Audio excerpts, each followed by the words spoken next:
네, 시작할까요? 안녕하세요. 네, 아침부터 공부하시느라 고생이 많으십니다. 자, 일단 교재는 그 올기형 1권이에요. 1권 195페이지 피시고요. 그래서 다음 주까지 이제 10일 동안 기록형 기본 강의를 할 건데, 이제 작년 같으면 특별법을 제일 마지막에 3일 했었거든요. 근데 올해는 좀 앞에 3일로 좀 땡겼습니다.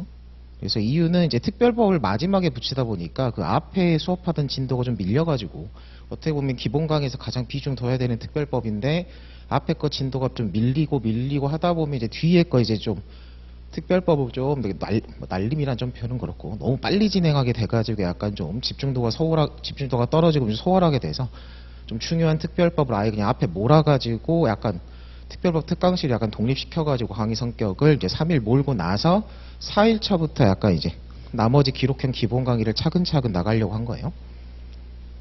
그래서 특히 이제 인강 같은 경우는 지금 기본 강의 10일짜리 한 것 중에서 앞에 3일 부분만 떼가지고 아마 특별법 특강으로 따로 아마 업로드가 될 것 같은데, 그래서 뭐 특별법 특강만 따로 인강 들으시는 분이든 전체 기본 강의 들으시는 분이든 뭐 수업 진행에 있어가지고 크게 차이 없을 겁니다. 그래서 이렇게 참고해서 보시면 되고요. 그래서 지금 기본 강의 교재 같은 경우는 1권하고 2권이 동시에 지금 공지돼 있죠. 그래서 4일차부터 이제 기록형 기본 강의 할 때는 당연히 이제 기록 강의 자체라는 게 어떤 형법 형소 강의와 달리 약간 문제풀이 방법이나 이런 거 위주로 지금 기본 강의를 하더라도 들어가기 때문에 당연히 뭔가 기출문제 예시 기록을 실제로 실물로 보면서 좀 설명하는 것들이 많이 들어가서 그래서 기출문제집인 2권까지도 메인 교재에 들어가 있어요. 대신에 그 앞에 지금 오늘부터 하는 특별법 같은 경우는 그 특별법 특강 듣고 하시는 분들은 1권 교재만 가지고 지금 이 수업을 따라갈 거니까 그 2권 교재 참고하는 건 최대한 좀 지양하고 약간 1권 교재 가지고 좀 통으로 소화할 수 있을 정도로 진행할 겁니다. 그래서 한 3일차까지 특별법 부분까지는 1권 위주로 진행되는 거고 4일차부터는 2권까지 같이 보는 거예요. 그래서 참고해 두시고 어떤 수업이든 마찬가지로 시험장용 법전, 그러니까 법전도 좀 시험장용으로 들고 다니세요. 특히 특별법 할 때 그 시험장용 법전 뒤에 있는 뭐 죄명계획도 한 번씩 찾아보고 하니까 그런 것도 참고하셔가지고 좀 무겁더라도 시험장용 법전으로 들고 다니시기 바랍니다. 자, 그리고 나서 바로 진도로 들어가죠. 자, 195페이지로 가요. 일단 펴두시고. 그래서 이제 기록형 기본 강의니까 이제 기록에 대한 전체 개관이나 어떤 쟁점 분류나 어떤 기록형 공부를 함에 있어서 집중을 어떤 식으로 해야 되냐 이런 것들을 좀 4일차에 약간 오리엔테이션을 좀 4일차로 몰아가지고 진행하고 오늘은 그냥 말 그대로 특별법 위주로 해가지고 3일 쭉 진행하도록 하겠습니다. 자, 그래서 195페이지 특별법 정리고요. 교재 보시면 아시겠지만 이게 1권 교재에 뭐 그렇게 교재 두껍지 않죠. 왜냐면 기록 교재는 이렇게 두꺼울 필요 없어요. 어차피 형법하고 형소법에서 실체법, 절차법 필요한 내용은 다 공부를 끝낸 거기 때문에 기록형 교재에서 뭐 실체법, 절차법을 그렇게 막 많이 포함시킬 거 없어서 다 빼버렸거든요. 그래서 교재 자체는 상대적으로는 얇게 나가는 거고 그 중에서도 지금 특별법이 한 절반 이상 들어가죠. 그래서 특별법 교재를 따로 만들지 않는 게 결국 이 교재에 그냥 특별법이 절반 이상이기 때문에 뭐 굳이 이 절반 이상 따로 떼가지고 교재를 만들 필요가 없어가지고 그냥 이 교재로 공유해가지고 쓰는 겁니다. 자, 특별법 수업으로 들어가가지고 이제 변시용 특별법이었다. 우리가 형제실이나 특히 검찰 실무 대비용으로 특별법을 공부하는 거랑 그러니까 실무 과목 그리고 우리가 지금 변호사 시험용으로 이제 변시 기록이랑 이제 사례에서도 특별법 나오죠. 그래서 변호사 시험용으로 특별법을 공부하는 거랑 약간 공부 분량이나 방향이나 좀 이런 것들이 약간씩 다른 것들이 있어요. 그래서 지금 강의는 그야말로 딱 변호사 시험용으로 딱 진행된다고 생각하시면 돼요. 물론 뭐 검찰 실무나 형사재판 실무 준비함에 있어서도 뭐 이 정도 특별법 지금 우리가 이 3일 동안 다룬 특별법 가지고도 충분히 대비 가능합니다. 근데 똑같은 법을 볼 때, 뭐 똑같은 조문이나 판례를 볼 때 어디까지 볼 건지 어떤 식으로 좀 방점을 찍어야지 볼 건지 과목의 특성에 따라 좀 설명이 달라지는 것들이 있는데 일단 제 1순위는 변시 대비로 하는 거고 이제 형사재판 실무나 검찰 실무용으로 좀 더 봐야 될 것들 이런 것들은 추가 설명으로 간다는 얘기예요. 그래서 그 정도는 참고해 두시고 참고로 재판 실무나 검찰 실무 할 때 특별법 공부하는 게 좀 더 분량 같은 게 많고 좀 추가로 봐야 할 것들이 좀 늘어나는 것들이 있어요. 변호사 시험 기록용으로 여기까지는 안 봐도 된다 이런 것들이 나오거든요. 그래서 변시용으로 특별법 공부하는 게 상대적으로 수월하긴 한데 엄청나게 뭐 따로 공부를 더 해야 된다 이 정도까지 차이는 아니라는 얘기입니다. 자, 그래서 제일 먼저 지금 부정수표 단속법 로마자 1번 달아놨죠. 전체 개관을 간단히, 특별법에 대한 개관을 간단히 하면, 자, 변호사 시험용으로 특별법 공부를 하면 약간 이제 딱 수업용 분류 정리인데, 이제 공부 방향에 있어서, 공부 전략에 있어가지고 어떻게 좀 분류를 하면 좋냐면, 좀 표현이 좀 그렇긴 해. 꼼꼼하게 봐야 돼요. 하나하나 꼼꼼하게 공부하고 정리하고 교재도 따로 있어야 되는 거예요. 자, 어떤 식으로 생각하시면 되냐면, 우리가 형법 공부할 때 형법 총론이고 강론이고 형법 강론에서 개별 범죄를 배울 때 완급 조절을 해서 공부하죠. 기본 강의 때부터. 개인적 법이 사회적 법이 국가적 법이 특히 개인적 법익에서 우리가 중요한 범죄들 있죠. 당장에 뭐 살인죄, 상해죄니 특히 제3범죄라고 하면 절도, 사기, 횡령, 배임 같은 거는 우리가 어떻게 공부해요? 조문부터 읽고 그 조문 분석해가지고 구성요건 하나하나 뜯어가지고 해석하고 거기에 대한 판례와 중요 사례 쟁점까지 하나하나 다 공부하면서 교재 정리까지 꼼꼼하게 한 다음에 계속 반복해서 열심히 공부해서 들어가는 파트가 있죠. 근데 상대적으로 뭐 사회적 법익에서 일수와 수리해제 이런 거 그런 게 있었나 싶기도 하죠. 뭔가 시험에서도 중요도가 떨어지고 실무에서 중요도가 떨어져가지고 거의 그냥 스킵하고 안 보고 넘어가거나 그냥 이런 죄들은 조문이나 한번 읽어보면서 이런 범죄들이 있습니다 정도 하고 넘어가는 범죄들 있잖아요. 그럼 특별법도 마찬가지예요. 변시용으로 특별법, 출제 가능한 영역에서 특별법이 딱 어느 정도 범위를 한정이 있다고 했을 때 우리가 횡령배임 공부하듯이 말 그대로 조문 분석부터 해가지고 중요 판례 쟁점까지 하나하나 꼼꼼하게 정리해야 되는 파트가 있어요. 꼼꼼이란 표현이 좀 그러니까 중요도가 높은 파트라고 하는 거죠.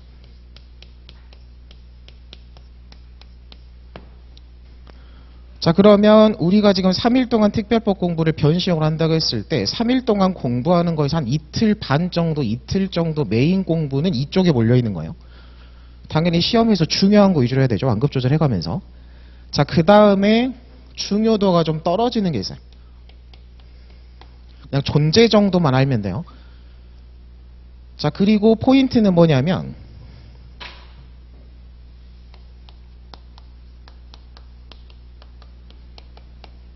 얘는 따로 수업도 듣고 별도로 교재도 있어야 되고 꼼꼼하게 따로따로 막 중요 횡령배임 공부하듯이 공부를 해야 돼요. 자, 근데 두 번째 군으로 그냥 중요도가 약간 떨어지는 법이다라고 하면 이쪽은 어떤 분류냐면 뭐 어느 정도 별도로 공부해야 될 게 아예 없진 않은데 자, 형법 공부할 때 형법 기본 강의든 뭐 심화 정리 강의든 형법 공부할 때 우리가 특별법을 아예 다루지 않는 게 아니죠. 자, 이쪽으로 분류되는 대표적인 법이 뭐가 있냐면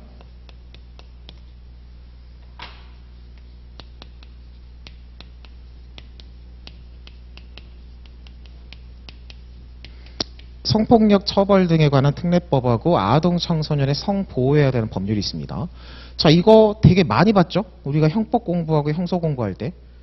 자, 형법 공부하고 형소 공부할 때부터 많이 봤다는 얘기는 뭐예요? 이쪽 법이 되게 중요하긴 해요. 실무에서도 많이 다루고 시험에서도 꽤 자주 언급되는 법이긴 한데 형법 공부하면서 강간죄 파트, 성범죄 파트 이런 거 공부할 때 형법상 297조 강간에 대해 강간은 이런 거고 이런 거 처벌하는 건데 거기에 대한 특별법으로 어느 경우에는 일반법인 형법 적용되는 게 아니라 성폭법이 이렇게 우선 적용되는 거고 또 어떤 경우는 성폭도 아닌 아청법이 이런 식으로 적용되고 그리고 기본서도 마찬가지고 캡슐 뭐 정리집도 마찬가지예요. 생각보다 그 성범죄 파트 공부 그 판례 쫙 보시면 성폭하고 아청 관련 판례들이 책에 생각보다 많이 들어가 있어요. 그걸 수업 시간에 또 아예 설명하지 안 하는 게 아니라 형법과 관련해가지고 특히 중요한 것들은 다 다루죠. 그럼 이쪽 파트로 분류되는 이런 법들은 뭐냐면 이미 형법 공부하면서 어느 정도 1차적으로 공부를 다 끝낸 상황인 거고 말 그대로 뭐요? 이런 범죄 공부하듯이 막 시간 완벽하게 따로 잡아가지고 꼼꼼하게 보는 게 아니라 형법 공부한 걸로 어느 정도 1차 공부는 끝난 거고 특별법 공부할 때는 한번 확인하는 식으로 좀 보면 돼요. 중요도를 떨어뜨리는 거고 시간표를 줄이는 거죠. 왜냐면 우리는 천년만년 막 이걸 볼 수 있는 게 아니라 한정된 시간을 쫙 돌려야 되니까. 지금 특별법도 정말 전체 범위 좀 범위를 늘려가지고 꼼꼼하게 강의를 한다 그러면 4일, 5일 정도 잡아야 되거든요. 그걸 약간 완급 조절해가지고 3일로 줄이는 거예요. 왜냐하면 기록형 기본 강의 자체를 막 형법처럼 15일 이렇게 할 수 없잖아요. 딱 10일에 끊고 그 중에서 딱 비율을 봤을 때 이 정도 해가지고 약간 완급 조절해서 들어갑니다. 자, 그러면 세 번째는 뭐겠어요? 따로 공부 안 해도 돼요. 물론 하면 좋아요. 하면 좋은데 완급 조절에서 현실적으로 봤을 때 별도 공부를 약간 표현을 좀 과격하게 하면 하지 말라까지 해요. 가장 대표적인 게 뭐냐면 마약법 같은 거예요. 물론 형법체계 뭐 징벌적 추징 이런 거 관련해가지고 뭐 언급되는 경우도 있는데 뭐 그런 건 거기서 보고 끝내는 거고. 자, 이 세 번째는 어떻게 생각하시냐면 시험장 들어가기 전에 내가 얘들처럼 막 미리 따로 밑줄 긋고 판례 막 분류해가지고 공부하고 정리하지 않는 거예요. 그럼 출제 가능성도 현저히 떨어지고요. 그렇다고 출제 가능성이 아예 없진 않아요. 혹시라도 나오면 어떻게 해요? 내가 생전 처음 보는 범죄, 그 법률에서 어떤 범죄가 출제되면 기록에서 자, 얘는 어떻게 접근하셔야 되냐면 시험장용 법전 추죠. 법전에 없는 법이 나올 수도 있죠. 법전에 없는 법이 시험에 나오면 추가 법령을 추죠. 그럼 얘들은 어떻게 생각하셔야 되냐면 그냥 시험장에서 주어진 법전에 써있는 규정 내용을 정독하고 공소장의 공소사실 등 기록에서 추가로 주어지는 사실관계나 증거 기록 등을 시험장에서 차근차근 읽어보는 거예요. 그럼 법을 읽어보면 아, 이 범죄는 이런 걸 처벌하는 거구나. 이런 키워드들이 구성요건 요소로 들어가 있구나. 그냥 시험장에서 읽는 거예요. 그런 걸 읽고 분석하기 위한 실력은 이미 형법, 형소법, 기록 이런 거 공부할 때 이미 여러분들 그 정도 실력은 갖춰져 있는 거거든요. 갖춰져 있으니까 출제하는 거기도 하고. 그래서 시험장에서 그렇게 법령 읽어보고 추가로 읽어보는 기록, 추가로 주어지는 기록 분석하면 내가 이 법을 무슨 마약법이니 특가법도 범죄가 여러 개 있는데 그 특가법을 우리가 하나하나 다 배우는 게 아니죠. 특가법에서 안 다루는 법 막 나온 경우도 이미 기출문제도 있어요. 그래서 시험장에서 읽어보고 시험장에서 주어지는 자료 가지고 따로 공부하지 않더라도 얼마든지 답 맞추고 답안 쓸 수 있는 법들이 있는 거예요. 그래서 마약법이나 중요하게 다루지 않는 특가법의 나머지 법 이런 것도 있습니다. 뭐 이건 예시가 없어요. 그냥 출제자가 출제하면 거기에 맞춰 대응하는 거니까. 자, 그러면 이제 우리가 3일 동안 특별법을 공부한다 그러면 아까도 얘기했죠? 한 3일이라 그러면 이쪽이 한 이틀이나 이틀 반 정도 차지하는 거예요. 그리고 나머지 하루 그리고 한 절반까지는 아니고 하루 정도가 약간 중요도 떨어지긴 하지만 확인은 해야죠. 이런 게 있다라는 게 확인을 하고 형법에서 배운 걸 좀 리마인드하고 여러분들이 형법 공부에서 약간 일반법 공부에 치중하다 보니까 좀 소홀할 수 있는 부분들이 확실히 있거든요. 그런 것들을 좀 추가로 이제 확인을 해야겠죠. 그래서 얘가 좀 하루 정도 차지한다고 생각하시면 되고 얘는 아예 뭐 거의 다루지 않습니다. 그나마 이제 책에 그래도 좀 집어넣어 상대적으로 그래도 한 번이라도 그냥 조금이라도 읽어보자 하는 것들을 책에 집어넣는 것들도 있는데 당연히 이쪽 부분에 집중력은 떨어지고 그냥 한번 확인하는 식으로 책에 있는 정도만 보는 거예요. 그래서 앞으로 방향 이렇게 잡으시면 되고 자 이쪽으로 옵니다. 자, 이틀 동안 이제 집중해가지고 다룰 가장 변호사 시험용으로 중요한 특별법은 딱 이렇게 생각하시면 돼요. 우리가 딱 책 폈을 때 제일 앞에 있죠?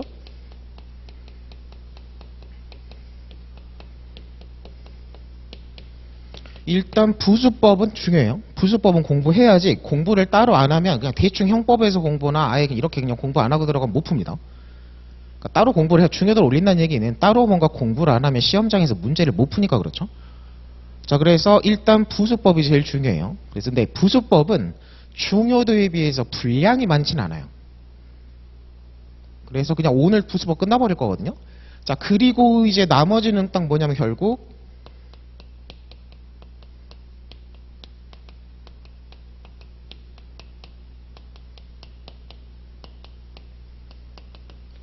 교통사고 관련 모든 법입니다.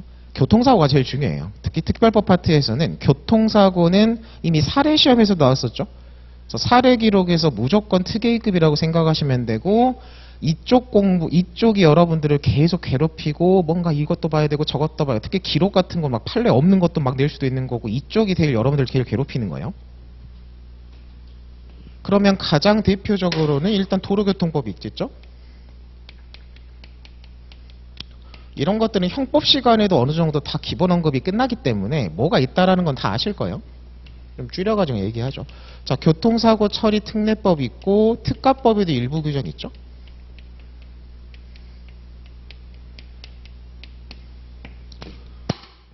그래서 얘들 교통사고 관련 법들은 그야말로 꼼꼼하고 어렵게 우리가 무슨 횡령배인 공부하듯이 막 중요 판례까지 하나하나 끊고 교재 정리까지 하면서 공부하셔야 돼요. 그래서 앞으로 이런 것들 이제 꼼꼼하게 순서대로 배우겠다 생각하시면 되고, 교통사고 파트 들어가도 얘기하겠지만 이 순서대로 갑니다. 뭐 얘는 순서가 바뀔 수 있는데 도로교통법을 제일 먼저 공부해야 돼요. 이게 또 공부 순서가 있는데, 법이라는 게 도교법을 공부를 해야지 뭔가 교통사고와 관련된 기본 개념 같은 것들이 정리가 되거든요. 근데 도교법을 아예 뭔가 기본 개념이 잡히지 않는 상태에서 그런 개념들을 활용해서 나오는 이쪽 법들을 먼저 공부해버리면 공부 효율이 좀 떨어집니다. 그래서 일단 도교법부터 배우고 그 다음에 교특법 배우고 그 다음에 이제 특가법 5조의 3등 이제 배운다고 생각하시면 돼요. 자, 그래서 이제 바로 부조법으로 들어가죠. 한 4일 동안 해야 될 걸 지금 3일에 몰아야 돼가지고 저는 지금 마음이 되게 급해요. 자, 195페이지. 뭐 전체 조문 뭐 법전으로 보셔도 되고 책에 있는 지금 좀 발주해 놓은 걸로 보셔도 됩니다. 자, 일단 부수법에서 실제법상 범죄인 거죠. 중요 범죄는 딱 2개를 찍으시면 돼요. 체크해 보시면 2조 2항입니다. 2조 보시면 1, 2, 3항의 범죄가 있는데 2항 범죄가 중요해요. 2항 범죄 한번 보시면 돼요. 자, 그 다음에 5조예요. 부수법은 중요하긴 한데 분량이 많지는 않다 그랬죠. 그냥 딱 범죄 2개 정리하면 되거든요. 그래서 자, 둘 중에서도 5조는 간단하고 2조 2항이 중요합니다. 자, 이제 간단한 것부터 좀 먼저 볼게요. 자, 5조로 갑니다. 그리고 특별법도 마찬가지고 뭐 형법도 마찬가지고 다른 법도 마찬가지긴 한데, 일단 공부를 할 때 일단 조문을 먼저 봐요. 항상 책에 풀어 써 있는 의의나 막 이런 거를 보지 말고 항상 조문을 먼저 보고 조문을 정독하면서 어떻게 돼요? 조문에서 써 있는 걸로 찾아낼 수 있고 정리되는 정보를 최대한 추려내고 뽑아내고 확인을 한 다음에 조문에 써 있는 거 가지고 해결이 안 되는 추가되는 것들을 공부하겠다고 가셔야 돼요. 책에 풀어 써 있는 걸로도 공부가 가능하고 조문 읽어서도 공부가 가능하고 무조건 조문에 써 있는 걸 하셔야 돼요. 왜 그러겠어요? 여러분들이 시험장 가가지고 뭔가 여러분들 도와줄 수 있는 거 뭐밖에 없어요? 시험장용 법전밖에 없죠. 뭔가 실질적인 내용이 써 있는 건 책은 못 들고 가니까. 그럼 당연히 뭐야? 뭔가 좀 공부한 게 안 떠오르고 약간 아리까리 할 때 법전을 펴가지고 결국 해당 조문을 읽어보는 게 전부인데, 당연히 뭐야? 조문을 읽으면서 공부를 해놓으면 똑같은 정보를 공부함에 있어가지고 조문에서 아, 이 단어가 이런 거였지 이렇게 딱 공부를 해놓으면 시험장에서 딱 법전 펴가지고 조문 볼 때 공부한 것들이 좀 더 떠오를 확률이 더 높겠죠. 그래서 약간 그 공부 시험에서 효율을 따질 것 같으면 딱 조문 가지고 일단 정리할 수 있는 건 최대한 정리하고 그거 가지고 안 되는 걸 좀 추가로 보는 걸로 가는 겁니다. 수업도 마찬가지로 이제 그런 식으로 갈 거예요. 자, 그리고 특별법 수업에서는 형법이랑 형소법에서 공부한 거 생각보다 많이 나옵니다. 제가 수업할 때도 아, 이거 형법에서 이렇게 한 거였죠, 형소에서 이렇게 한 거였죠 라는 멘트가 생각보다 많이 나올 거거든요. 당연히 이 기록 수업은 형법이나 형소 공부를 최소한 한 바퀴 이상은 공부한 걸 전제로 가요. 형법, 형소 공부를 안 하고 기록 공부 넘어오는 건 없어요. 그럼 당연히 이제 제가 수업할 때 아, 이런 거 형법 시간에 배우셨죠? 이런 거 형소 시간에 배웠죠? 이건 당연히 아시죠? 하고 막 이제 추가 설명을 할 건데, 당연히 이제 수업을 듣다 보면 그런 게 있었나? 그런 게 뭐였더라? 아리까리한 분명 형법, 형소 얘기 이제 까먹은 게 확실히 있고 뭔가 수업 시간에 약간 집중도 떨어지는 게 있을 거니까. 그럼 당연히 뭐 하셔야 수업 들을 때 저는 당연히 아시죠? 하고 진행을 하지만 여러분들이 아, 그런 게 있었나? 이건 찾아봐야겠다 싶은 게 있으면 체크를 해두셔야 돼요. 체크를 또 안 하면 수업 끝나면 또 까먹어요. 그러니까 수업 끝나자마자 이거 형법에서 당연히 알아야지라고 했는데 내가 모르고 있었다 이런 것들을 체크하셔가지고 수업이 딱 끝나자마자 수업 시간에 이거 찾아봤어야 되지라는 걸 까먹기 전에 기록 복수 들어가기 전에 그런 것들 형법 형소책에 써 있는 것들 제가 당연히 알아야 된다고 했는데 내가 지금 모르는 것들 있죠. 그런 걸 좀 먼저 찾아보는 식으로 한 다음에 나머지 복수로 들어가셔야 돼요. 결국은 우리가 형사법이라는 한 과목을 공부하려고 지금 시험 보려고 하는 거기 때문에 약간 통합해가지고 유기적 연계가 당연히 들어가고 그런 것들을 공부할 때도 최대한 이건 형법이니까 형법 공부할 때 할 거야 이렇게 미루지 마시고 웬만하면 전체를 한꺼번에 본다 생각하고 공부하셔야 됩니다. 자, 5조로 바로 가죠. 수표를 위조하거나 변조한 자예요.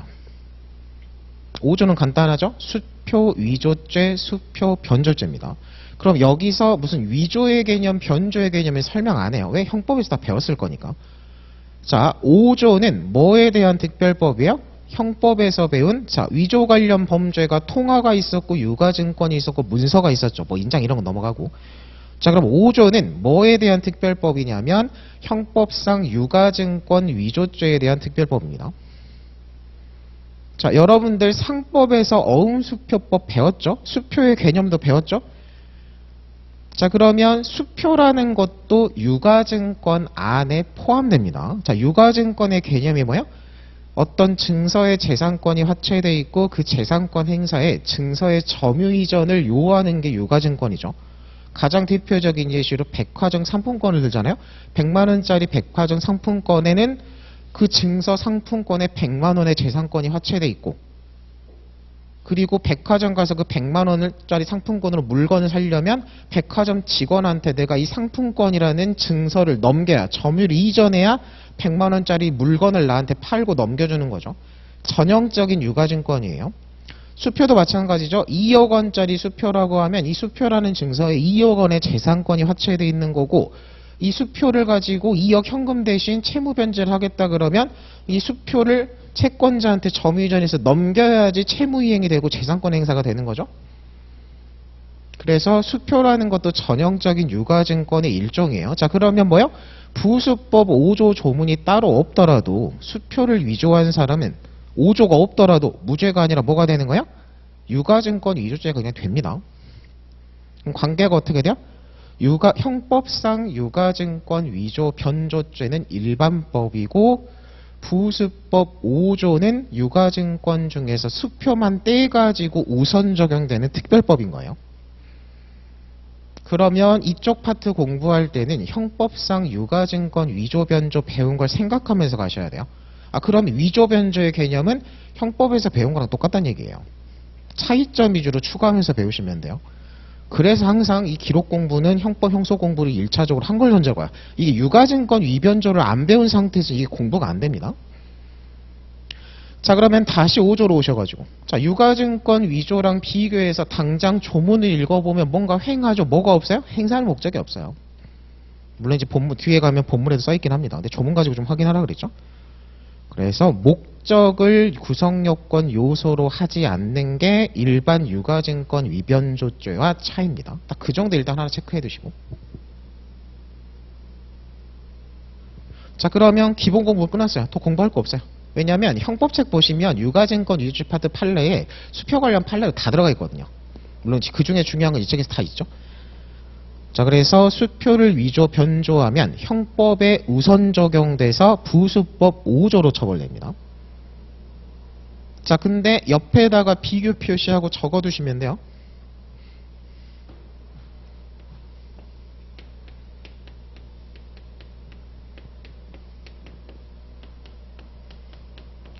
자, 형법 공부 해보셨으면 알지만 문서든 통화든 유가증권이든 위조 변조죄가 나오면 뭐 사례풀이든 판례든 뭐 책에 기본서에 써있는 거든 정리집에 써있는 거 마찬가지예요. 항상 통화를 위조하고 문서를 위조하면 행사합니다. 행사를 안 할 거면 위조 변조도 안 해요. 행위자는. 그쵸? 항상 이걸 위조해가지고 100만 원짜리를 위조해서 2억짜리 수표를 위조해서 현금 2억 써야 될 때 대신 유통시키려고 이제 행사하려고 하는 게 있으니까 위조를 하는 거죠. 당연히 현실적으로 위조를 했으면 행사가 따라붙어요. 행위가. 사례시험도 마찬가지고 뭐 기록도 마찬가지란 얘기예요. 그러면 당연히 사실관계가 뭘로 나오겠어요? 수표를 위조해서 그 위조한 수표를 진정한 수표인 것처럼 모르는 사람한테 교부해가지고 행사가 나올 겁니다. 사례시험 같으면 이렇게 위조하고 행사했을 때 가배제책을 논하시오라고 시험 문제가 나올 거예요. 그럼 당연히 문서죄 배운 게 있으니까 문서죄식이 맨날 나오는 거잖아요. 그러면 위조 검토해서 성립하고, 성립하는 걸 전제로 이제 행사음의 행사죄 성립하고 양죄의 죄수 관계의 실체적 경험이라는 거 판례다. 이거는 약간 기계적으로 나오는 거죠. 객관식이 맨날 나오는 거니까. 자, 근데 부수법 조문을 몇 개 조문 안 돼요. 뭐 통조문을 보셔도 되고 책에 있는 건 뭐 다 거의 전부기도 한데 조문을 위아래로 쫙 훑어보면 5조의 위조 변조 규정은 있어도 부수법 조문 전체를 훑어보면 딱 뭐가 없어요? 행사죄가 없어요. 형법 같으면 몇 조에 따라 위조한 거를 이렇게 행사하면 처벌한다는 별도 규정이 있을 건데 죄형법정주의죠. 부수법 같으면 행사죄 규정이 없어요. 그럼 당장에 이제 어떻게 돼요? 그럼 수표를 위조해서 행사한 사람의 죄책이 위조한 부분은 부수법 5조일 건데 행사는 어떻게 해요? 부수법의 규정이 죄형법정주의니까 규정이 있어야 범죄가 되는 거죠.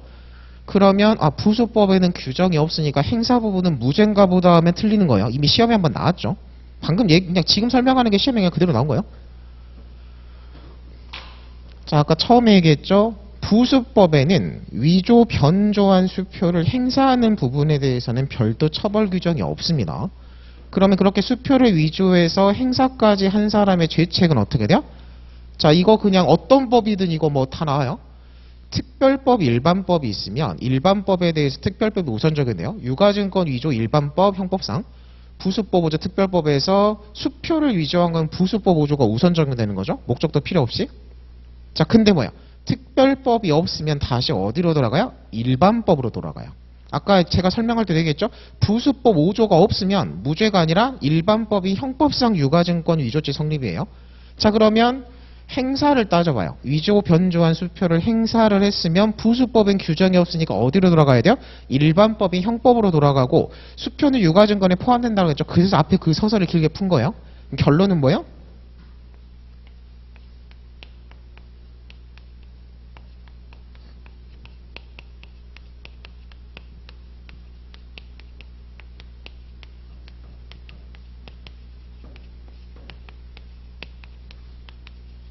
형법상 위조, 변조, 유가증권 행사죄가 성립합니다.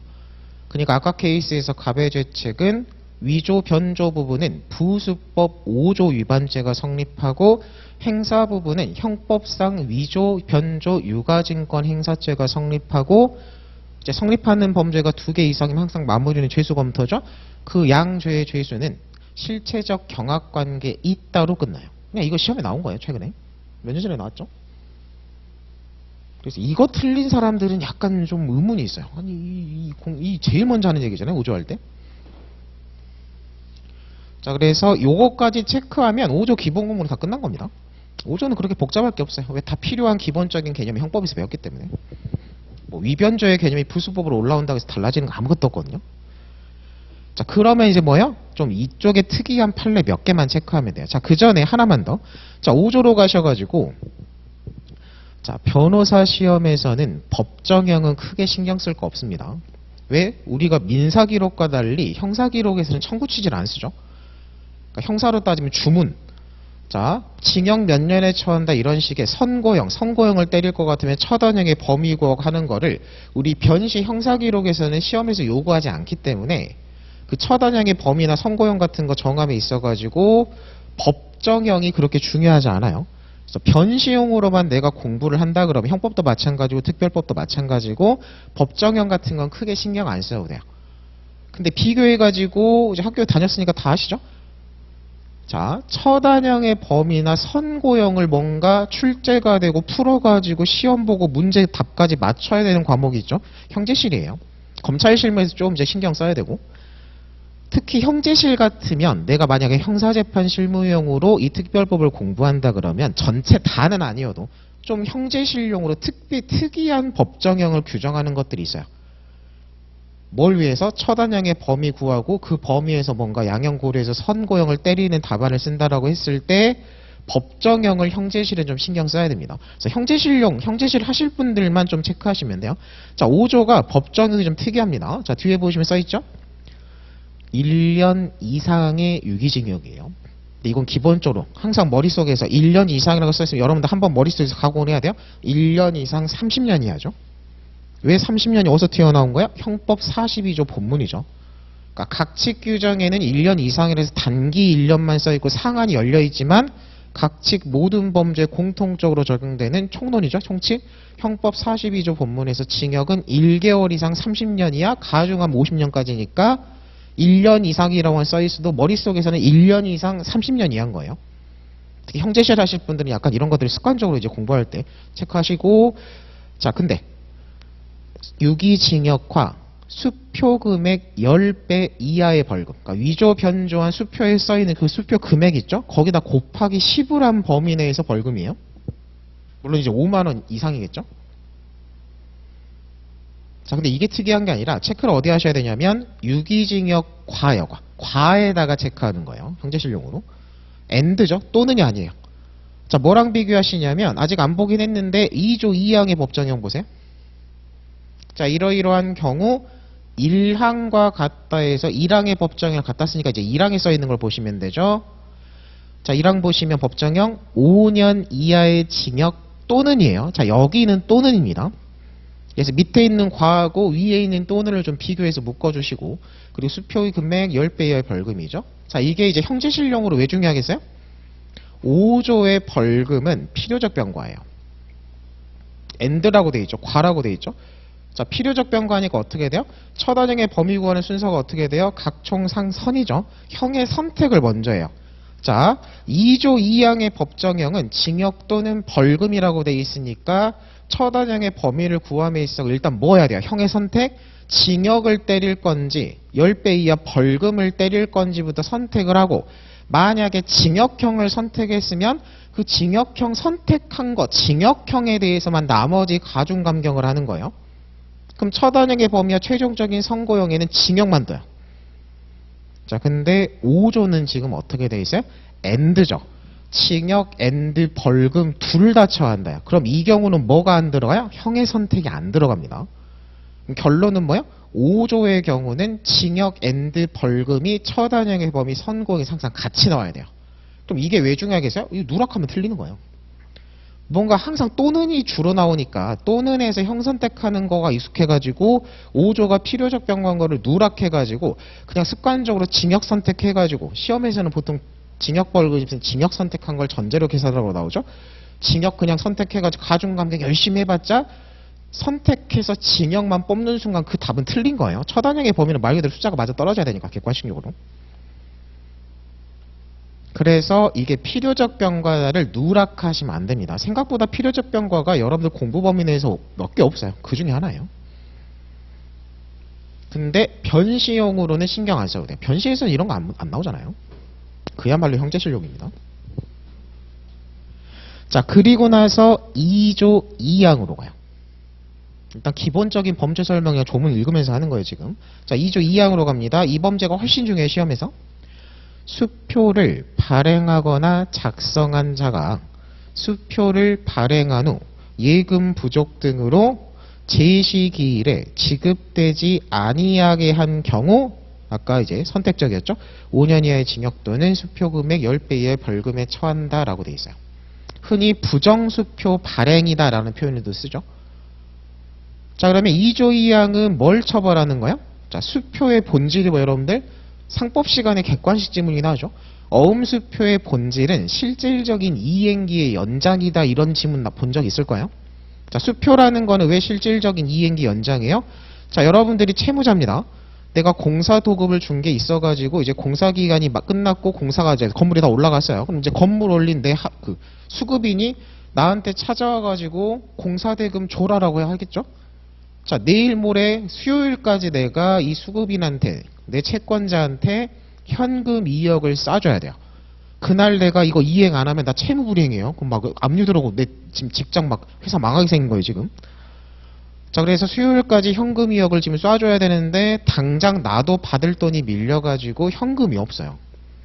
자, 그럼 어떻게 돼요? 수요일날 이제 채권자가 돈 주세요 하고 찾아왔을 때 현금이 없으면 현금 대신 2억짜리 수표를 써가지고 발행 주는 거죠. 자, 현금이 아닌 그냥 수표 종이 쪼가리 하나에 불과한데 왜 그 2억짜리 수표를 내가 2억 대신 현금 대신 줬을 때 채권자가 이걸 순순히 채무이행으로 생각하고 받아서 가요? 이 수표라는 거를 채권자가 받아서 가서 이제 어떻게 해요? 이걸 현금화 시킨다고 하죠. 이 수표를 들고 있는 사람이 은행으로 찾아가 가지고 은행 창구에 저 이거 수표금 찾으러 왔습니다라고 하면서 2억짜리 수표를 은행에 딱 들이밀면 은행에서 어떻게 해요? 수표 들어왔네 하고 탁탁탁 쳐보고 누구 계좌에서? 애시당초 처음에 발행한 사람 계좌에서 현금 2억을 빼가지고 수표를 들고, 수표 소진이라고 하죠. 수표를 들고 온 사람한테 아이고 2억, 아이고 좋으시겠네요. 현금 2억을 딱 그대로 창구에서 주는 거예요. 자, 이게 왜 실질적인 이행 연장이에요? 결국 발행인 계좌에서 2억 돈이 나가는 건 똑같아요. 현금으로 주든 수표로 주든 결국은 똑같습니다. 결국은 똑같은데 여기서 무슨 차이가 있어요? 현금으로 싸줄 것 같으면 당장 변제기일인 수요일에 바로 싸줘야 되는데 수표를 수요일날 대신 써주니까 어떻게 돼요? 일단 수요일날 채무불이행을 면하고 그 수표라는 게 바로 은행에 들어갈 수 있지만 수표라는 게 돌고 유통이 되죠? 유통해서 돌고 돌아가지고 다음 주 다다음 주에 은행에 접수해 돈이 나가면 수표가 돌고 돌아서 결국 은행 창구에 지급제시라는 표현을 써요. 지급해달라는 수표 제시니까 지급제시라는 단어가 지금 종료로 나오죠. 지급제시 될 때까지 시간을 버는 거예요. 그 사이 2억을 융통하고 빌리고 막 계좌에 채워넣기만 하면 당장 수요일엔 2억이 없어도 다다음 주까지만 2억을 계좌에 채워넣으면 거래관계에 있어서 아무 문제가 안 생기잖아요. 그래서 결론은 수표라는 거는 결국 실질적인 이행기 연장의 성격을 갖는다라고 하는 거예요. 자, 그리고 뭐요? 그런 식으로 수표가 돌고 돌아가지고 다다음 주 월요일 날 은행 창구에 들어갔을 때 내 발행인 계좌에 2억이 딱 충분히 있어가지고 은행에서 그 수표 들고 있는 사람한테 2억을 쏴주면 아무 문제 없어요. 법적으로 아무 문제 없고 모두가 행복하죠. 자, 그럼 2조 2항으로 다시 돌아옵니다. 2조 2항은 어떤 행위를 나쁜 걸로 뭐 금지되는 거 말고 어떤 행위를 했을 때 누구를 지금 처벌하는 거예요? 수표를 애시당초 2억짜리 수표를 발행한 사람을 처벌하는 거예요. 발행인이 피고인인 거죠, 지금. 자, 왜 발행인을 처벌해요? 방금 말한 수표의 본질을 해야 하는 나쁜 짓을 한 거예요. 어떤 행위? 수표가 돌고 돌아서 결국 은행 창구에 들어갔을 때 발행인 계좌에 2억이 차 있어야 돼요. 당장 이번 주 수요일엔 돈이 없어도 다다음 주 월요일까지는 돈을 채워 넣을 자신이 있어야 수표를 발행해야 돼요. 근데 지금 2조 2항은 뭘 처벌하는 거예요? 결국 수표가 돌고 돌아서 소지인이 2억짜리 수표를 가지고 이제 은행 창구로 가서 지급 제시를 했습니다. 수표 금액 2억 주세요. 왜? 나도 얼른 2억을 받아야지 내 직원들 월급 주고 막 나도 집에 소고기 사 먹으러 오늘 갈 거잖아요. 자, 근데 지금 은행에서 뭐라고 하는 거예요? 은행에서 딱 수표 받아보고 컴퓨터 계좌를 쫙 쳐보더니 은행 직원이 되게 난감한 걸 뭐라고 하는 거야? 그 수표를 발행하신 분 계좌에 2억 돈이 없어가지고 돈을 못 드리겠는데요 라고 하는 거예요. 자, 그게 뭐야? 수표를 발행한 후 예금 부족이에요. 자, 그리고 또 어떤 경우? 자, 수표 계약이라고 하죠. 수표라는 거는 뭐라고요? 일단 발행한 사람하고 은행 사이에 수표 계약이 있어요. 4명이 수표 들어오면 4개씩 돈 내줘라 이런 식으로. 자, 그런 식의 수표 계약이 해지돼서 그 수표 이미 계약 해지된 거여서 우리랑은 아무 상관없는 건데 이렇게 되는 거예요. 결국 돈이 안 나가죠. 그리고 거래 정지 처분, 무슨 다른 사유로 있어가지고 무슨 계좌 압류 같은 게 막 들어가가지고 그 계좌에 돈을 뺄 수 없는 상황이에요. 결론은 뭐예요? 수표가 은행에 지급 제시가 됐는데 이런 사정으로 돈이 안 나가면 이런 일이 빈번하게 일어나면 결국 어떻게 되죠? 아무도 수표를 받으려고 않겠죠? 그럼 수표제도의 본질이 막 어쩌고 막 흔들리는 거잖아요. 수표라는 거 은행에 들어오면 지급 제시가 될 거라는 신뢰관계를 가지고 유통되는 거니까 그런 신뢰관계를 침해한 발행인을 처벌하는 게 2항입니다. 설명이 복잡해서 그런데 말을 간단히 뭐예요? 수표 부도나는 거예요. 우리가 흔히 말하는 게 뭐예요? 은행에 넣었는데 돈이 안 나오면 그 수표 부도났다고 하는 거죠. 그래서 부도수표를 발행한 사람을 처벌하는 게 2항입니다.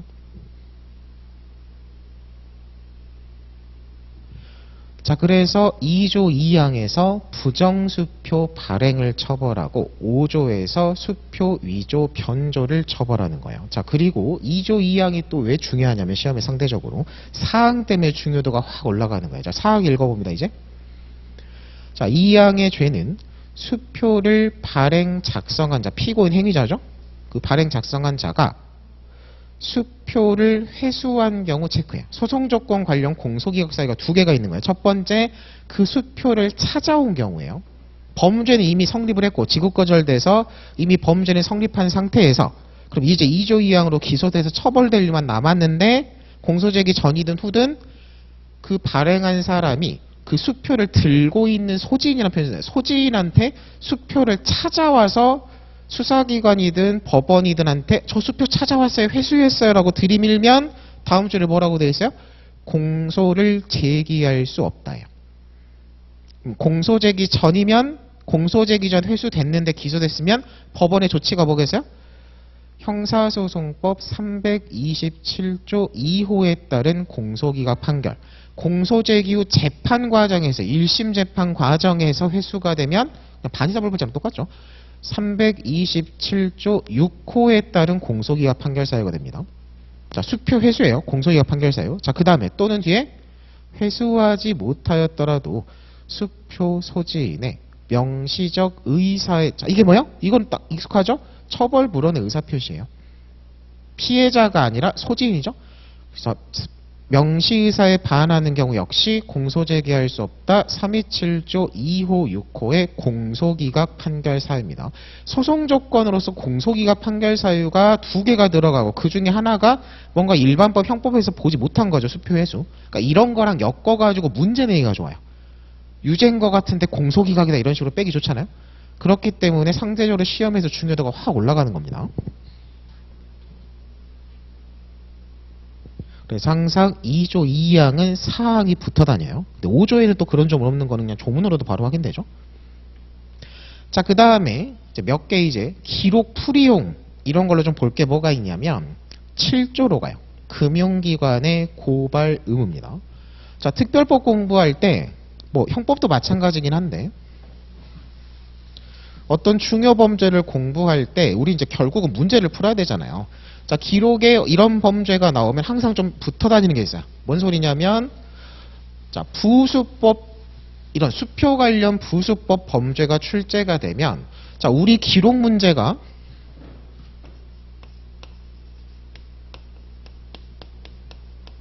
이거 알고 들어가셔야 돼요. 기록 문제는 항상 50페이지의 시험 문제를 맞춰주죠. 우리 그 변식 기록 문제지를 보시면 물론 요새는 하도 기록이 두꺼워지는 경향이어가지고 한 50 뭐 생략 증거까지 페이지 보면 한 막 53페이지, 51페이지까지 가는 경우도 있는데 기본적으로는 50페이지의 기록을 끊어 맞춰줘요. 끊어 맞춰준다는 게 뭔 소리냐면 여러분들 변식 기록도 이거를 생략하지 않고 정말 실제 풀 기록으로 보면 100페이지 넘어가는 것들이에요. 요새 기록 같으면 200페이지도 넘어가거든요. 요새 시험 같으면 시험 난이도가 점점 올라가고 기록이 좀 두꺼워지고 있어요. 근데 지금 출제자가 어떤 식으로 문제 구성을 해요? 원래 100페이지, 200페이지 되는 기록을 여러분들이 이걸 100페이지, 200페이지를 2시간 동안 이걸 다 줘버리면 쓸데없는 거 쳐내고 막 쓸데있는 것만 분석해가지고 2시간 안에 문제 풀고 답안 쓰는 게 물리적으로 불가능하거든요. 그러니까 어떻게 출제를 해요? 그 100페이지 중에서 시험 문제 풀고 정확한 답안을 작성함에 있어서 필요 없거나 중복되는 거 다 빼버려요. 생략이라는 거예요. 생략 증거. 다 빼버리고 필요 있는 거 이거를 안 넣어놓으면 문제 못 푼다만 남겨가지고 그야말로 딱 50페이지에 겨우겨우 끊어 맞춰요. 이게 생각보다 되게 힘든 작업이에요. 출제하시는 분들이 되게 힘들어하는 게 이쪽이거든요. 그래서 기록 같은 거 보면 원래는 한 페이지에 들어갈 게 어떻게든 50페이지 페이지를 아껴야 되니까 이게 절반 나눠가지고 한 페이지, 두 페이지 막 이런 기록이 요새 많이 나와요. 기록이 두꺼워져가지고 생략할 수 없는 게 많이 나왔어. 근데 어쨌든 50페이지 끊어 맞추거든요. 자, 그리고 어떤 중요 범죄를 내가 기록에서 문제 풀 걸 생각하고 공부한다고 했을 때 항상 어떤 범죄가 나오면 어떤 법이 나오면 기록에서 웬만하면 생략되지 않고 이 범죄에 대응하는 중요 서류가 한두 개씩 있어요. 자, 부정수표 단속법 위반죄가 2조 2항이든 5조가 출제가 되면 중요한 기록이 뭐가 있냐면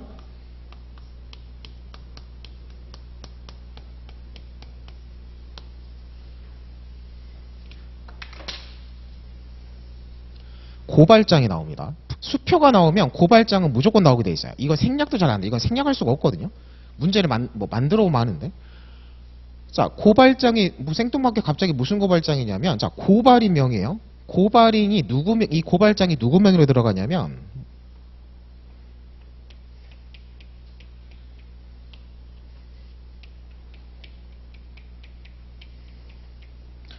뭐 우리은행이면 우리은행 대학동 지점장 우리은행 대학동 지점장 누구 해가지고 이렇게 인까지 해가지고 은행 지점장 명의로 가요. 뭐 은행 장 명의로는 안 들어가고. 자, 왜 이 고발장이 들어가겠어요? 자, 7조 봅니다. 괄호 안에 보시면 금융기관에 고발 의무가 있죠. 자, 1항 보세요. 금융기관에 종사하는 사람이 2조 1항 또는 5조 위조 변조 들어가죠. 규정된 수표를 발견한 때에는 48시간. 자, 2조 2항이죠. 부정발행 수표. 2조 2항에 규정된 수표를 발견할 때 날짜는 중요하잖아요. 30일 내 수사기관에 고발하여야 한다요. 할 수 있다는 이거 의무적 고발이죠. 자, 갑자기 왜 금융기관이 고발해요? 수표라는 건 아까도 설명했지만 기본적으로 이런 부정발행 수표니 위변조 수표가 떴을 때 결국 이 수표는 돌고 돌아서 결국은 어디로 들어가요? 은행으로 들어가요. 수표 금액을 찾아야 되니까.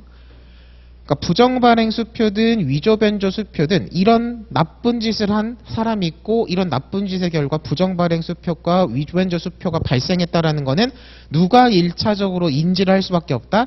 은행에서 인지할 수밖에 없어요. 은행에 딱 접수해서 쳐봤더니 부정발행이고 쳐봤더니 이거 위조인데 이렇게 되는 거예요.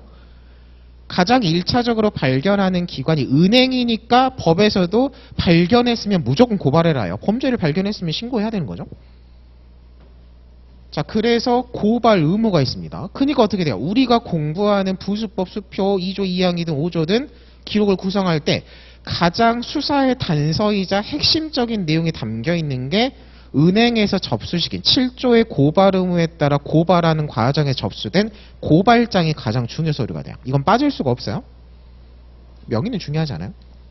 자, 그리고 시험 문제 풀 때 왜 이 고발장이 중요하냐면 항상 이거 실무적으로 항상 이렇게 돌아갑니다. 기록도 마찬가지예요. 기록이라는 건 결국 실무 기록이니까.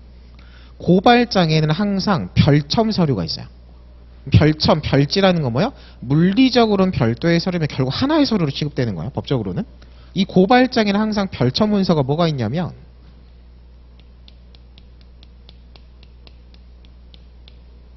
여기 본문에는 이렇게 발견하였는 바 부수법 7조에 따라 고발하면 이렇게 써 있습니다.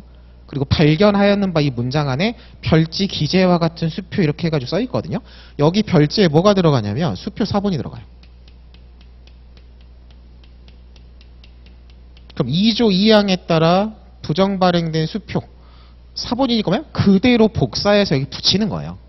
그리고 5조에 따라 위변조 발견된 위조수표 변조수 발견된 거 복사해가지고 그대로 붙입니다. 그럼 복사해서 그대로 붙이니까 어떻게 돼요? 여기 수표 기재사항 같은 게 다 그대로 눈으로 확인할 수 있게 써 있는 거예요.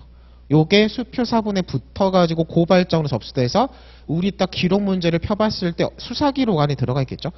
그리고 수사기록이라는 건 기본적으로 시간 순서대로 편철하는 게 원칙이고 이 고발장은 수사의 단서니까 앞부분에 있어요. 뭐 위치는 중요하지 않았는데 그냥 이제 그런 걸 좀 생각을 하면서 보라고. 그럼 이 수표 사본이 왜 중요하겠어요? 결국 고발장이 중요 서면인 거는 요것 때문에 그래요. 이 수표 사본을 여러분들이 봐야지 문제 풀 수 있는 것들이 나옵니다. 자, 이제 뒤에서 추가 판례 같은 걸 공부할 때 요런 것들이 활용돼요. 자, 내용은 지금 정리하지 마시고 그냥 이런 게 있다요. 자, 여러분들 부수법에서 가장 중요한 판례 중에 하나가 뭐가 있냐면 자, 수표를 보면 여기 수표 금액이 있고 뭐 어디 수표 해가지고 은행도 막 써있고 해요. 수표 금액란이 있어요. 2억짜리면 여기 공하고 괄호하고 2억은 뭐 이렇게 써있겠죠. 자, 그리고 당연히 뭐도 있겠어요? 발행인도 있어요. 발행한 사람이 누구냐 해서 뭐 홍길동이다 해가지고 도장 같은 것도 찍혀 있겠죠. 그리고 또 발행일도 있어요. 여러분들 그 어음수표법 상법에서 배우면 수표 요건 있잖아요. 그거 말하는 거예요. 지금 수표에 꼭 들어가야 되는 것들이 있어요. 법적으로. 이런 건 수표법이 있습니다. 그러니까 그 내용은 여러분들이 저보다 더 잘할 수도 있어요. 저는 어음수표법 한 지가 오래돼가지고. 자,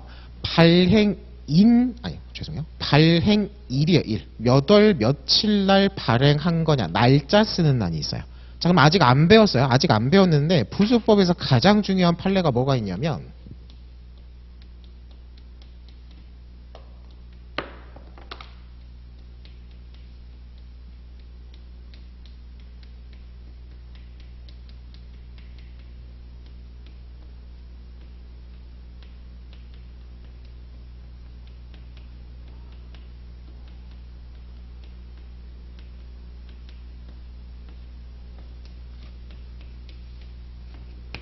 자, 여기 막 2억 원 다 써있고 발행인 누구 도장까지 다 찍혀있는데 여기가 공란인 수표가 있어요.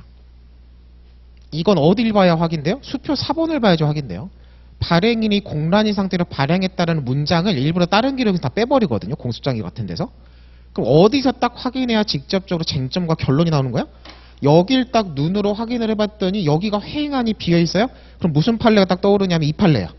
발행일이 공란으로 써있는 발행일이 미기재인 수표는 전단무죄 2조 2항 전단무죄 사유거든요. 이 판례가 2조 2항 관련해서 가장 중요한 판례. 딴 거 다 필요 없고 하나만 찍으면 이 판례 찍거든요. 유죄냐 무죄가 달라지니까 당연히 시험에서 중요하죠. 실무에서 이건 중요해요. 그러니까 왜 이게 전단무죄니까 뒤에 가서 배워야 되는 거고. 자, 발행일 미기재 수표다. 아이고 그러니까 무죄 나왔구나 해서 이제 얼른 찾고 답 쓰고 이제 나머지 풀어야 돼요. 다른 거 이제 이건 쟁점과 결론이 나왔으니까. 이런 걸 어딜 봐야 확인할 수 있다? 고발장에 붙어있는 수표 사본을 눈으로 확인해야 아 여기가 비어있으니까 무죄다 이렇게 푸는 거예요 문제를. 그러니까 당연히 이 수표 사본이 붙어있는 고발장은 생략될 수 없는 중요 서류에 해당합니다. 그래서 이런 거를 이제 눈으로 확인해야 되는 거고, 그래서 이제 계속 수업할 때 한 번씩 얘기하는 게 뭐냐면 이런 범죄가 나오면 이 중요한 서류로서 기록으로서 이런 게 있고 이런 서면에서도 이런 내용들을 좀 확인하면 우리가 중요하게 배우는 이 조문 표현이나 이 판례 관련해 가지고 답을 찾을 수 있을 게라는 설명 같은 게 좀 들어가는 게 있어요. 그래서 부수법 같으면 고발장이 중요하고 그 고발장이 항상 붙는 법적인 근거가 7조가 돼요. 자, 그리고 이제 조문개관 마지막으로 6조를 봅니다. 얘는 검찰 실무 하시는 분들, 형제실 하시는 분들 또 용해요 또. 그리고 이제 형소 객관식 한지문용으로 좀 하나 체크하면, 자 6조입니다. 일단 읽어보죠. 이 법, 부수법이죠. 이 법에 따라 벌금을 선고하는 경우 형소법 334조 1항에 따른 간합 판결을 하여야 한다. 자, 하여야 한다에 체크하시고, 하여야 한다는 이거 뭐야? 필요적 간합 명령이에요. 자, 일단 간합 명령, 형소에서 배운 거 떠올리셔야 돼요. 형법에서도 배우죠? 자, 형의 종류, 부수형 중에 하나예요. 우리가 유죄 판결에서 선고형의 종류를 형, 노유, 몰패, 추한과 해가지고 주형부터 몰패, 추한과 부수형을 순서대로 잡죠. 마지막에 가가 나오잖아요. 그 가가 간합명령이죠. 자, 간합명령은 어떤 주형에 딸려 나오는 거예요? 벌금에 딸려 나오는 거예요. 그럼 간합명령의 의의는 뭐다? 벌금도 형이니까 그 벌금 2억이 1심에 선고됐다 하더라도 2, 3심까지 거쳐서 확정이 돼야 집행이 가능해요. 확정에 대한 판결 효력이 발생하는 거죠. 집행이 가능하고. 자, 근데 벌금의 경우 무슨 문제가 있어요? 자, 1심에서 피고인한테 벌금 2억을 선고했습니다. 피고인은 당연히 항소를 해요. 그럼 2억을 집행을 하고 싶어도 바로는 안 되죠. 아직 미확정 상태니까 3심까지 기다려야 돼요. 자, 근데 현실적으로 무슨 문제가 생겨요? 여러분들이 피고인이어도 1심에서 2억 정도 선고됐으면 이거 엄청나 세게 나왔고, 이게 아무리 뭐 2, 3심 상소를 제기한다 해도 깎이면 깎였지 무죄까지 자신이 없고 결국 뭐야? 한 몇 달, 몇 년 있어서 이제 3심까지 확정되면 결국 내가 2억을 생으로 토해내야 될 거가 뻔히 예상되니까 피고인 입장에서 당연히 재산을 빼돌리기 시작하죠. 상소심 진행 과정에서 계속 재단을 은닉하고 빼돌리고 막 펑펑 써버리고, 그리고 나서 겨우 이제 확정돼가지고 검사가 집행을 하지 딱 보니까 어떻게 돼요? 다 빼돌리고 써버리고 돈이 없어요. 집행이 안 돼요. 그런 식의 집행불능의 위험성이 있을 때 법원이 간합을 때리죠. 간합명령은 뭐야? 원래 형이라는 거는 확정돼야 집행 가능한 건데 간합명령을 선고하면 벌금 집행을 미확정 상태지만 미리 할 수 있는 거예요. 압류에 대한 가압류처럼 미리 할 수 있는 거예요. 미리 이제 벌금을 집행해서 뺏어 놓고 3심에서 무죄로 바뀌면 돌려주면 되는 거고, 3심에서 유죄 그대로 확정되면 그냥 미리 받은 거 빼돌리지도 못한 거 해놓은 거 그대로 그냥 국고 기속되는 거죠. 자, 그런 게 간합명령이고, 딱 하나 체크하시면 돼요. 형소법상 간합명령은 조문 써있죠? 334조 1항 읽어보시면 돼요. 복습하실 때. 형소법상 간합명령은 임의적 간합이에요. 할 수 있다요. 법원이 재량으로 붙일 수도 있고 안 붙일 수도 있는 거예요. 근데 6조 방금 하여야 한다에 체크하라 그랬죠? 부수법상 간합명령은 필요적이에요. 무조건 붙여야 돼요. 그래서 검찰 실무에서 공소 제기할 때 부수법을 기소할 때는 항상 6조 적용법조가 같이 붙어야 돼요. 그리고 판결 선고할 때 형제실에서도 부수법 유죄 벌금 때릴 때는 또 5조는 또 벌금이 필요적으로 들어가죠. 5조는 또 무조건 붙어요. 물론 안 붙는 경우의 수가 하나 있긴 한데 그건 뒤에 판례 보면서 보고. 그래서 벌금 때릴 때 형 선고할 때도 무조건 6조를 누락하면 또 틀린 거예요. 누락을 방지하는 거죠. 그래서 실무 과목, 다른 실무 과목 하시는 분들은 6조의 존재만 체크하면 이것도 어려울 거 없어요. 헷갈릴 것 같으면 어떻게 하시면 돼요? 법전 펴가지고 확인하면 돼요. 아, 그런 거 있었는데 뭐였지 하고 딱 펴가지고 확인하면 되잖아요. 그래서 여기까지 보는 게 기본적인 부수법 조문개관입니다. 자, 그리고 나서 이제 196페이지로 가서 2조 2항부터 이제 세부 내용 보는데 좀 쉬었다 가죠. 그래서 쉬었다가 196페이지부터 보도록 하겠습니다.